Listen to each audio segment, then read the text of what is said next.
Okay, Ken, fire away. Yeah. As I said, I'm the con rep for Eastern Region. Been doing the role about 2 years now. Lifetime of modelling railways on and off, various scales.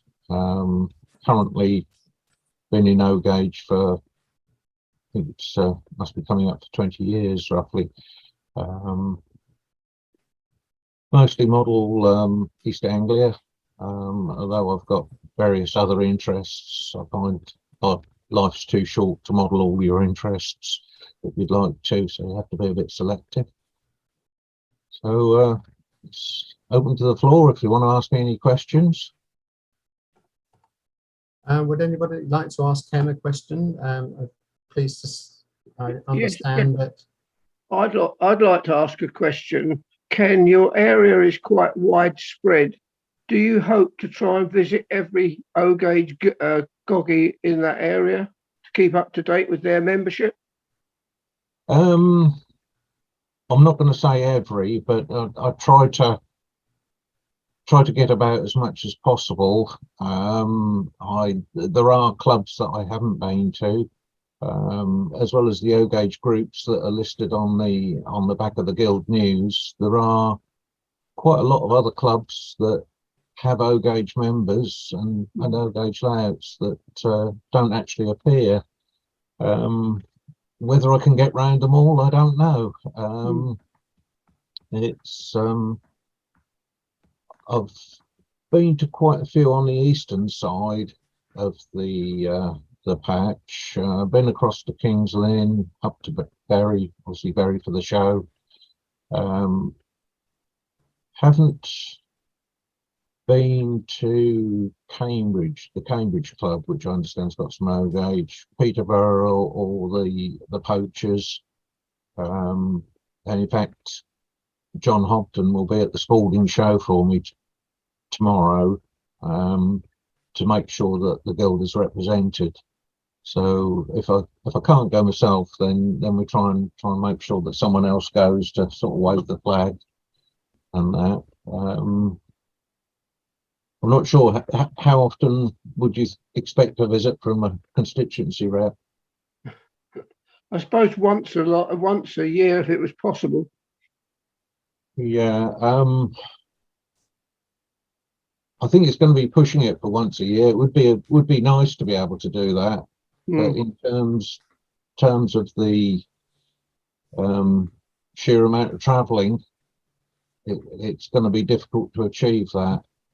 Which club are you actually a member of? Well, I used to be a member of St Neots Model Railway Club, which of course is the Neeshore organisation. Yeah. And now I live in Devon now, near Exeter. Oh, right. And I'm a member of the Exeter O gauge group, which meets at Wimpole Village Hall every other Thursday night. Yeah. Just to make matters more difficult, we're without a con rep for the southeast, so those in Kent and Sussex haven't got a con rep. So thinking about trying to get to one or two of the meetings down there just to keep the ball moving, as it were, and show the flag. But I've managed to probably get, I can't think how many ones I have visited now. Between a dozen and 20 so far, since the COVID restrictions were eased. Obviously, I lost a lot of time in the first year with COVID restrictions, not being able to visit. The hobby suffered quite a bit as a result of that, didn't it? Yeah. So there's probably at least 30, perhaps 40 clubs in the area with some O gauge. I would think from the last count I did. So there's always the ones I've missed as well, because I've sort of been scouring the internet, and there are places with clubs that you might not think have got a club that occasionally pop up.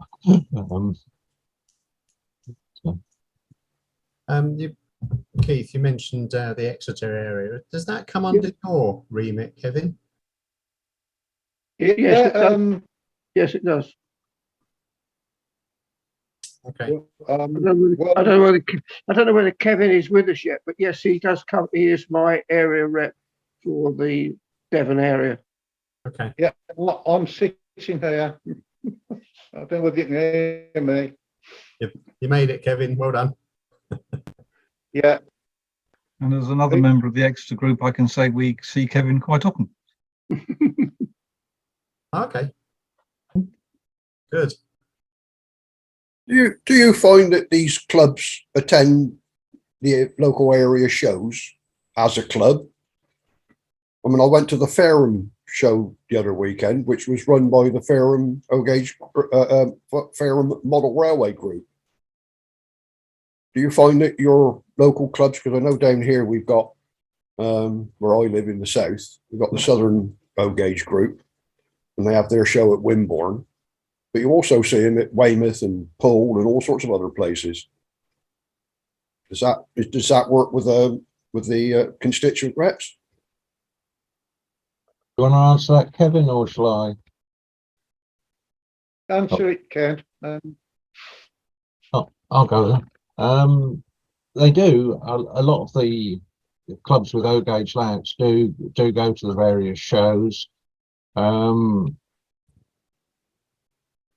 there seems to be this conundrum that a lack of small O-Gauge layouts, which is perhaps we need to look at the layout register on the website and how that could be better used.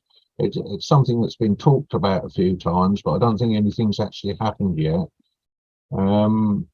Because like the Berry show that we have up in this part of the world, it's only a small show, perhaps half a dozen small layouts. The chap that organises the layouts for that, he's got them lined up for the next 2 years with no problem, and people actually wanting to bring their small layouts out. So perhaps there's more scope to get O-Gauge groups out and about to different shows than perhaps we're exploiting at the moment. But again, it's how do we develop that without infringing on things like the data protection, because we're advertising people's contact details to go to shows. You have to be a little bit careful with data protection laws on doing that. So, but it's something that I'm quite keen that we perhaps look at in the next year to try and improve the visibility of the layout register for shows. So do you get invited to shows, or do you have to invite yourself to the shows? Some we get invited to, but others we have to push. Occasionally you get pushback that people don't want to know you. There's a big club down at Shoebury Ness, very active, but they don't seem particularly keen on the guild for some reason. Whether they've had a bad experience in the past, I don't know. But it's another one to work on. Try and find out why they're so indifferent to the guild. Building bridges then. So Building bridges then. yeah, I think there's some of that needs to be done. As you say, some people perceive the guild as very elitist, which I wouldn't think it is now, but people, for whatever reason, have been left with that impression from the past. I think there have been times when it has been a bit that way. But yeah, I don't feel it is now. Kevin wants to say something, Kate. Please do, Kevin. I will. As been previously mentioned, I'm a member of the Wimpole EXCOG group. We take a stand every year to EXCOG.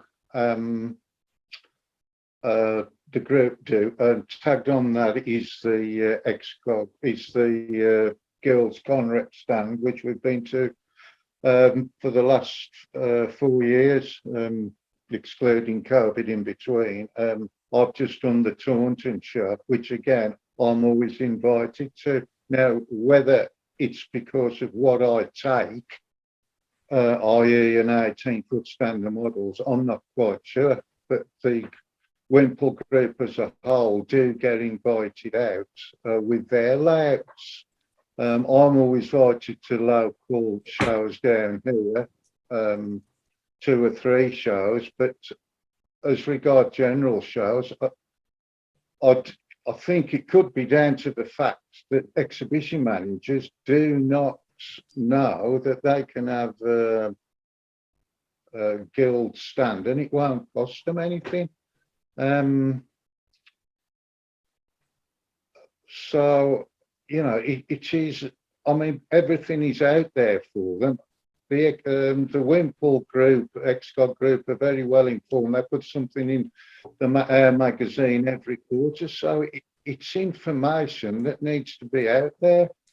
And then there's a lot of apathy with a lot of members as well. I mean, even our prime show at Stafford, the Plymouth group, for example, one chap said to me, "We're not coming to Stafford because it's further," where in fact the show is actually 16 miles nearer to Plymouth than Telford was. So I think there's an expectation that from a lot of members that the guild needs to do everything for them all the time, and it just isn't possible. We do the very best we can. I'll speak to members who stand in front of my stand at very many shows, and it's the same old rhetoric from the same people generally, that the guild's very inward looking and not outward looking, which is all a nonsense. I mean, this morning my wife and I have done nothing but pack these My wagons. We've packed 20 already. We've took 10 to the post office, and then someone on the forum has come back and said, "Are we making a profit?" Well, yeah, that's all. It's just silliness, you know. They don't seem to take into account the work the guild officers do, and we're all volunteers. So sometimes it's so frustrating. It's the same with shows. They want shows on their doorstep, which is fine, but the guild will give them some money to have a show on their doorstep, but they expect us to do it for them. They have, if they want a show in their vicinity on their doorstep, they will have to run it. We'll help them with it. I'll help them with it all the time, but we cannot do it all for them. So, as Ken says, it is a bit of a conundrum, but, you know, as a guild ordinary member, you need to be proactive, and the more proactive you are, the more you'll get out of the guild. And we're not a bunch of aging old men looking inwards, sitting in our ivory tower. Those days went years ago, years and years ago, yet we still keep hearing this. And how can this be? I mean, with this show, you know, as John Neeshaw said in his president's address when he left, we're not a bunch of silly old gits that don't embrace technology. We do. What other group has done what we do, doing these online shows and an evening with, and everything else we do? You know, we're always looking at trying new things. I mean, Ken, you've instigated these My wagons. It's took a long time to bring to the market, but they're here now. We're dispatching them out now as we speak. You know, so I think all guild officers and volunteers, everyone, we all do the very, very best we can. And then a bit of praise would be nice now and then, instead of endless criticism, without what anyone thinks about that. But Very pleasing. at the end of the day, a big model railway club. We are indeed a big model railway club. Yeah, no, it's very pleasing to hear that those Moy wagons are starting to go out, Kevin. It's very nice. Well, that was something you organised, was it not, Ken? Yes, yeah, I did. because it was an East Anglian company, I did a round robin email to the Area 7 members to see if there was enough interest, and pleasantly surprised that there were about 25 people that wanted them. Some wanted more than one, so that put it made enough so that there was enough for a minimum order with DAPL for a special print run. They required 25 as a minimum, and we had, I think, 34 or 5 expressions of interest in terms of wagon numbers, split between 2 different versions. I So hope that I hope you've got a list of the people who wanted the wagons and you've supplied them separately. Is that right, or are they going through the shop? they're all going through the shop. Okay. Kevin wants to. Hello, Kevin. Hello. Can you see the wagon all?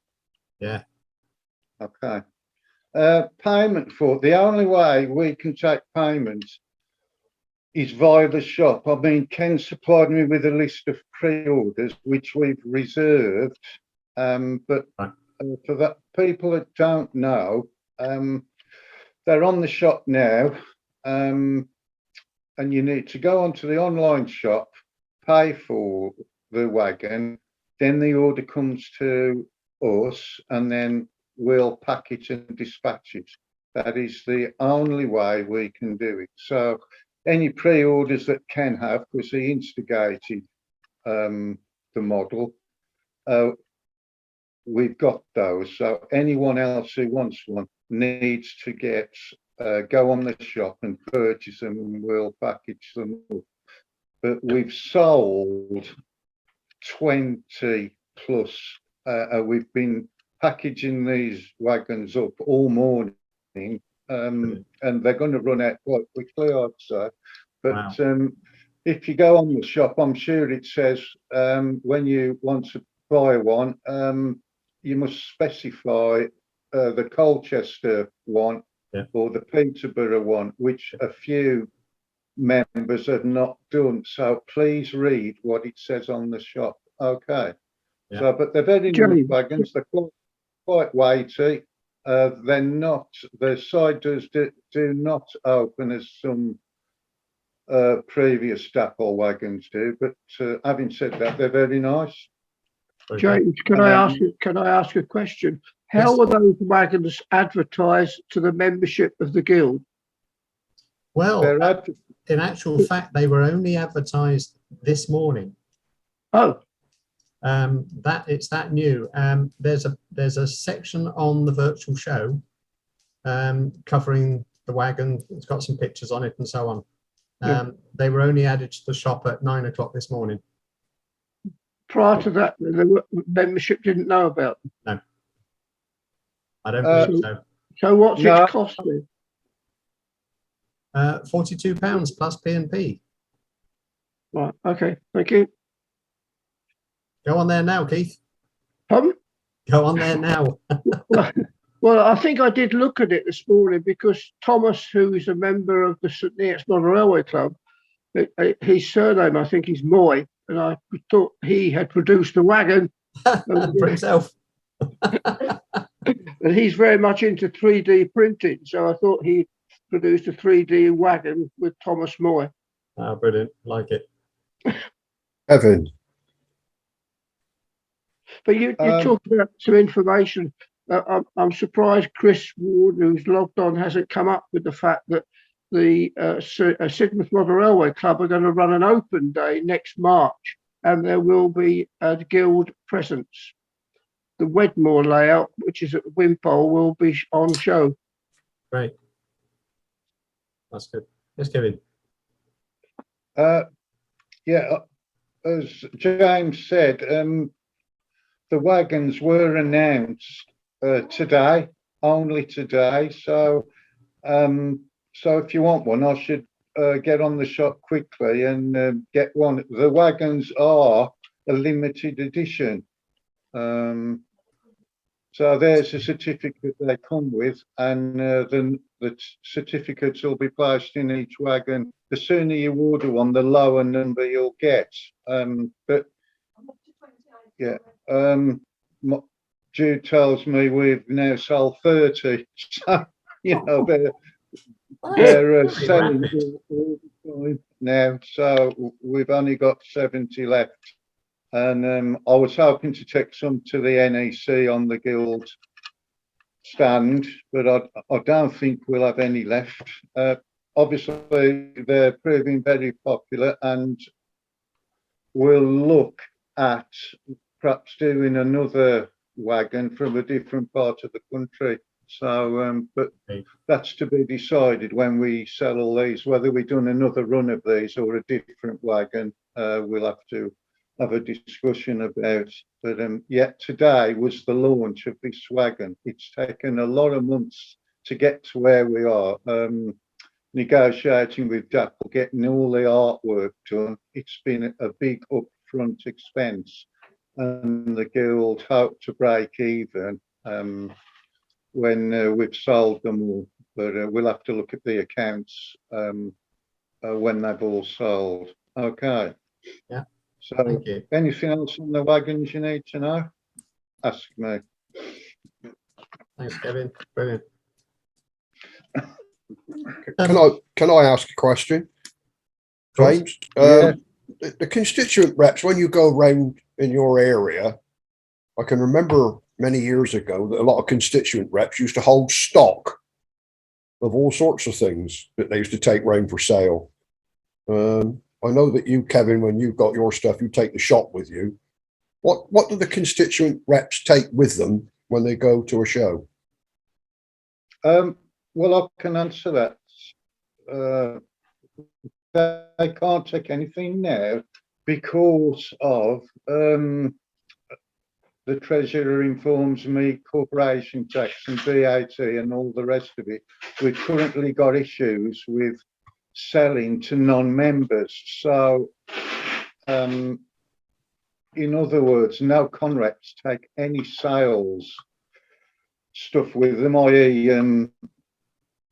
Clothing or Dingham couplings or anything else. So the only place they can buy them is at Guild shows when the sale stands there. So unfortunately, that's it. Or the online shop. But that's just how it is. It's regulations about tax and all the rest of it. But surely non-members buy stuff at the Guild show from the shop. They do. Yeah, they can do that at a Guild show. Non-members can buy, but not online, because the short answer is it's not provable at a shop. If we get a write-off from the revenue, okay, it can't be proved whether members bought it or non-members bought it. And as far as I'm concerned, at a show, they're all members because I charge all the same price. So that's easily done. But if we've got a section on the shop that says members and non-members, we've got an issue then straight away. Being they class us as a society, the revenue do. So we're currently, as we speak, discussing how we can get around that, which is a difficult one. And I ain't got the answer for you right now, but I will have shortly. Because we're just talking about it literally, and you know, it's a very difficult area at the minute. Yes. And it's, we'll just have to wait on the treasurer. You know, he does the books at the end of the day, so that's where we are. Okay. Got a comment here from Chris Ward saying Sidmouth Model Railway Group, Sunday 5th of March 2023 from 10 until 4:30, at least 3 O-gauge layouts from 22 feet long to 6 feet long. Sounds good, Chris? See sidmouthmrg.net. Yeah. You can see, everybody can see that link on chat. Excellent. That'll be the same weekend as Kettering, won't it? Oh, it could be, couldn't it? Fortunately, it's a long way away. It is a long way away. Do you mean time or distance? I mean, Sidmouth to Kettering is a long way. In both. It's unlikely to clash. It's unlikely to That's have right. the same people going to both, I would imagine. No.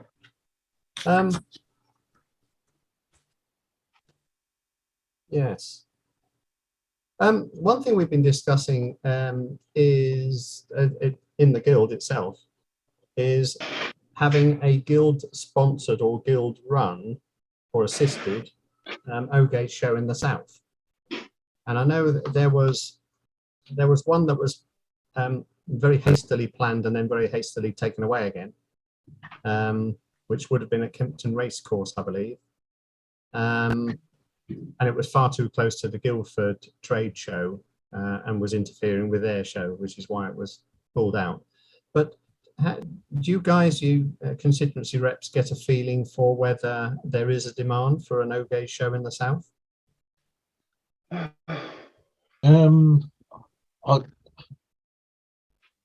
There are people demanding one. Whether that's enough demand to support one is difficult to say.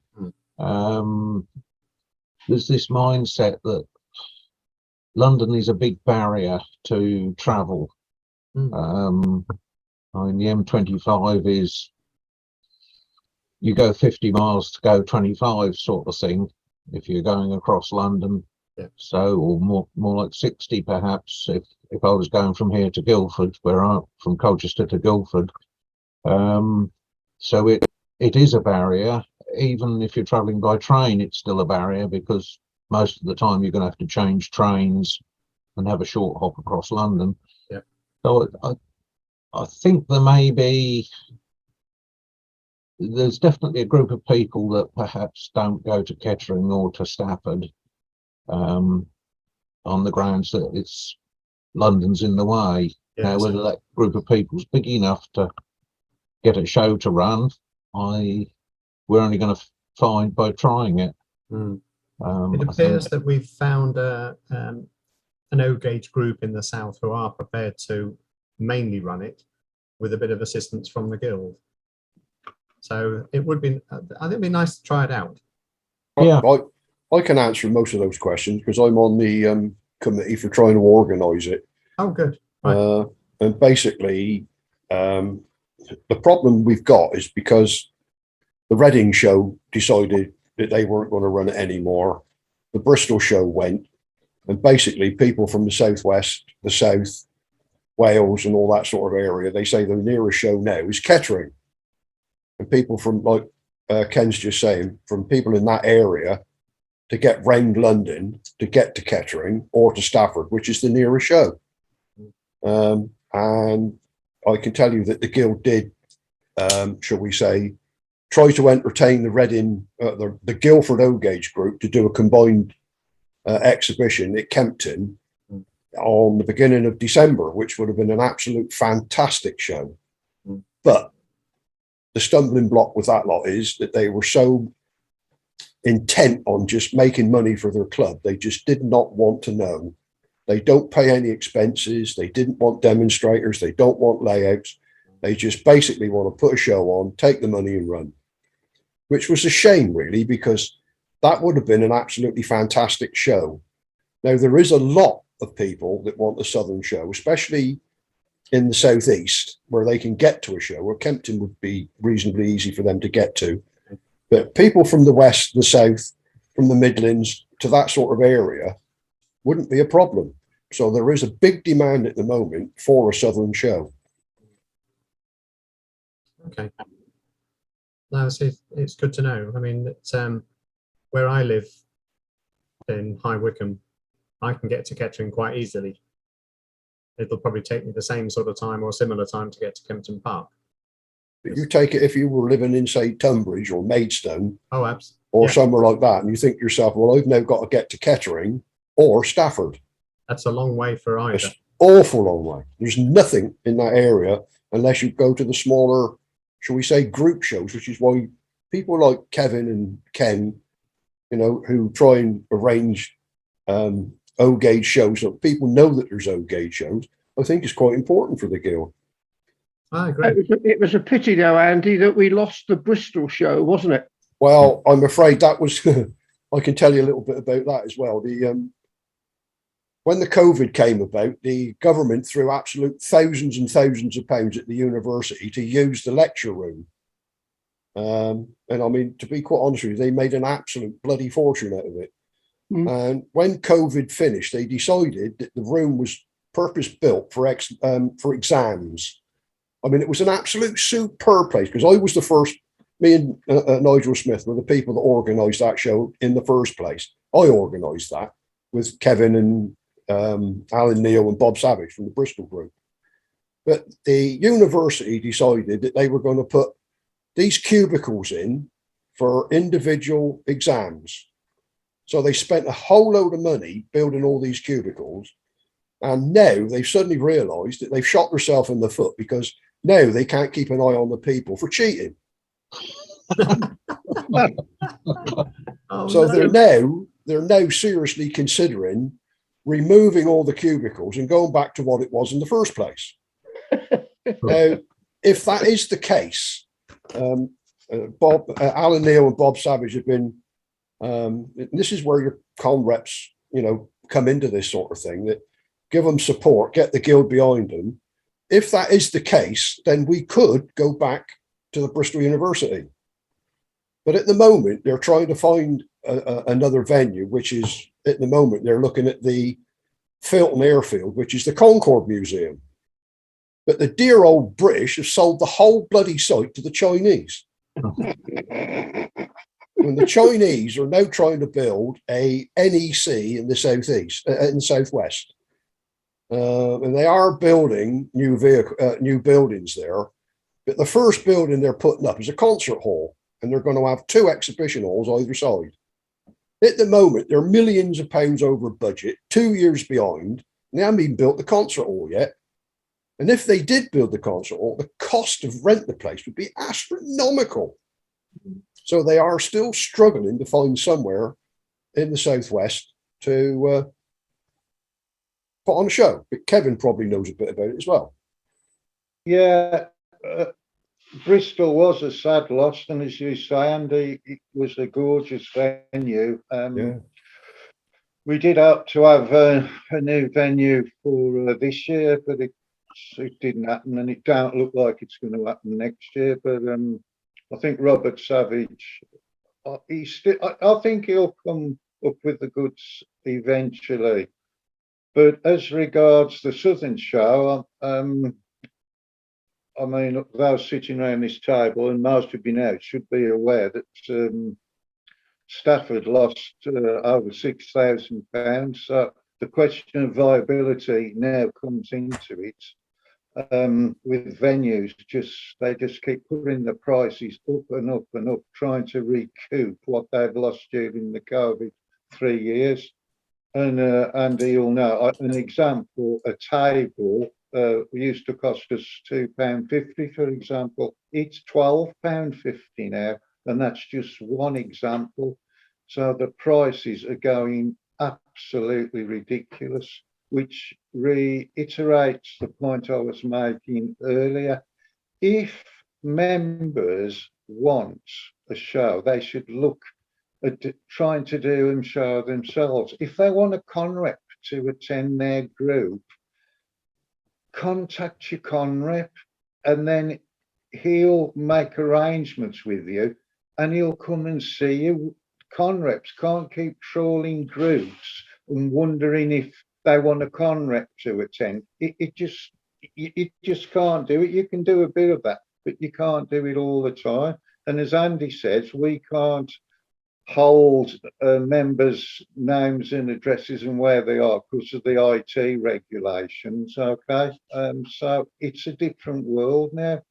But as regard the new Southern show, which I know Jackie Neeshaw and the events team are looking at, I mean, is it viable, Andy? Would you say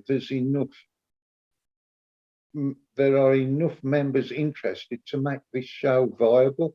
And that's what it's all about now. As you say, if we could have gone with the other group, but for some reason didn't want to know anything about us for some reason at the last minute, which was totally beyond me. And I me. just call it bad eggs myself. But people from the southwest would go to a southern show, but how do we quantify it without our crystal ball gazing at on?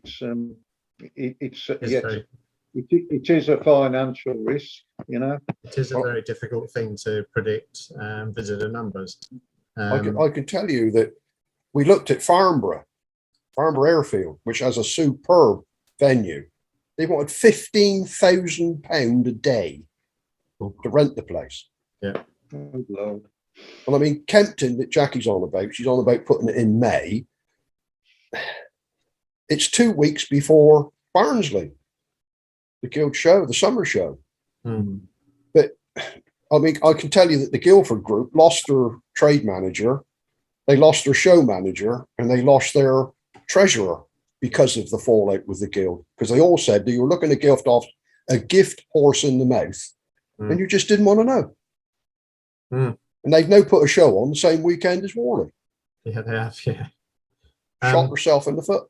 Interesting comment from Chris Ward saying that he's heard this week the Point West Centre at Exeter has now stopped renting out the smaller halls on their own. You can only hire the whole venue. Well, it's really not helpful, that kind of attitude of the hall owners. You think that they would want to maximise their income and hire out as many halls as they can whenever they can. I mean, that's one problem, but the Bristol group looked at going to Thornbury, where the Thornbury show was. Then all of a sudden, Warner's pop up and they say, no, sorry, you can't have a model railway show at Thornbury because Warner's are at Thornbury and they won't allow any other model railway shows in the same venue. Right. I mean, totally stupid. And it is very, very difficult. And show managers, especially in all these areas, when they're talking like the con reps, God knows what they're going to do in the future because the prices are just going to keep going through the roof. Mm-hmm.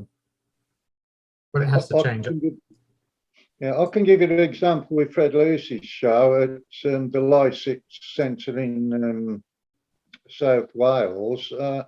He paid £800 for that venue in the past. He went to another. They then wanted £1,800 for the day, which he just can't get back. He then found another venue that wanted £500. They found out what it's about, and then they end up charging him £1,500. So these venues and venue managers don't seem to cotton on that this essentially is a cottage industry for little traders.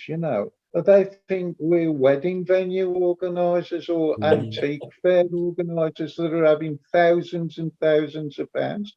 I mean, Stafford, because I used to just live down the road from the Stafford venue, they have almost 2,000 antique dealers in that hall, and they have blue carpets between the stands. And if you used to go to an antique show there, you'd think you'd walked into a totally different venue, and they're classing us as the same as them. And there's just no way around it, really. But add it to that, we've had to put our costs up this year to get to a show. I think it's £15 and £10, but we have been guilty in the past of not raising entry prices a little bit every year. And by God, it's come to bite us in the bum now. So if members are not willing to pay a little bit more to go to a show and attend a show, I think we're in serious jeopardy of losing a show. I really am. It could be a case of the area reps also helping with some of these shows to try and find a venue as you travel about in your area. Your areas better than we do. The Guild covers we cover the whole country. Yes, Chris, you had your hand up? Well, smaller village hall venues have always worked for other scales. Should we be looking at, like our show at Sidmouth Model Railway Group, is going to cost us 200 quid to put on. With my model railway show was the same, Chris. It's £260 to hire Yeah. the hall for a day. No Yeah. problem. And our club made a good over 1,000 profit. But the trouble is, you see, those halls are fine for what you're doing. And without them, I honestly don't think you get very many shows at all.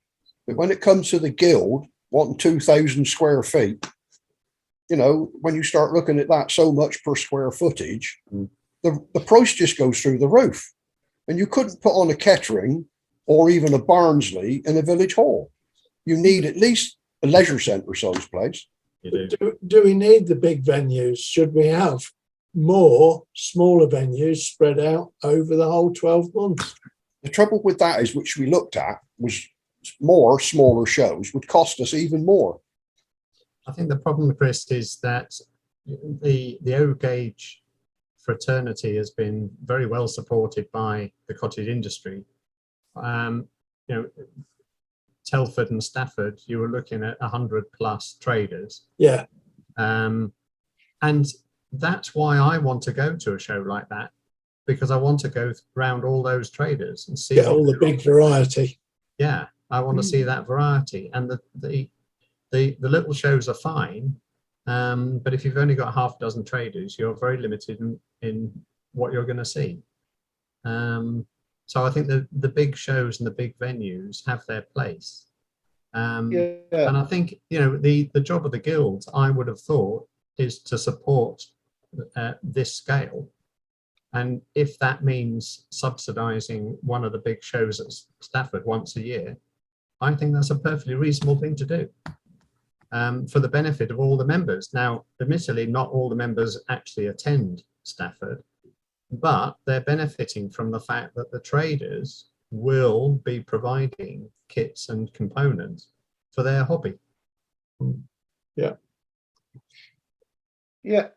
and of course it's members want a big grand show. I feel it's nice to go to a big show. I mean, if essentially it's a big trade show with some very nice layouts, and that's what it should be. If we can get some more layouts, that's even better. But again, it's a cost thing. But if you're going to buy locos ready built or rolling stock built or ready to run stuff built, you want to see them, of course. Of course. However, a few traders have dropped out and said, like if you're selling electronic components, I know a few that have dropped out, and they've said to me, we'll never do another show again, because we're doing very nicely online, but then you haven't got to look at an electrical components. You want the bit of gear to do what you want it to do.